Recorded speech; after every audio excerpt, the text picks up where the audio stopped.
ખબરોમાં આગળ વધીએ તો સુરતમાં ભારે પૂર આવવાથી અને છેલ્લા 2 દિવસથી અતિ ભારે વરસાદ પડવાથી સુરત આખું પાણીમાં ડૂબી ગયું હતું। દુકાનોથી લઈને ઘરેથી લઈને પાણી થઈ ગયું। તો ત્યારે ગઈકાલે વરસાદ બંધ થવાથી પાણી ઉતરી ગયું અને ગંદકીનું સામ્રાજ્ય જોવા મળ્યું હતું। આજ રોજ વડોદરાથી અલગ અલગ વોર્ડના 200 જેટલા સફાઈ કર્મચારીઓ આજે 4 લક્ઝરી બસ ભરીને રવાના થયા હતા। સાથે જ વોર્ડના અધિકારીઓ પણ તેઓની સાથે ગયા હતા। તો જ્યારે સફાઈ કર્મચારીઓને પૂછવામાં આવ્યું કે અમે વડોદરામાં સફાઈ કરીએ છીએ તો અમે સુરતને પણ ક્લીન કરીને જ આવીશું।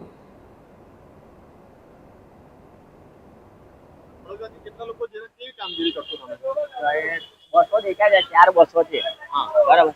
અમને કોર્પોરેશન મ્યુનિસિપાલિટી તરફથી મોકલે છે સુરત કામગીરી કરવા મોકલે છે બરાબર। કામગીરી અમે તઈ કરવાના છે। બીજી વસ્તુ જેટલું થાય અમારે કામગીરી અમે સાફ સફાઈ કરવા એ કરીએ છીએ। બરોડામાં જેટલું ચોખ્ખું રાખે એવું તે રાખવાનું।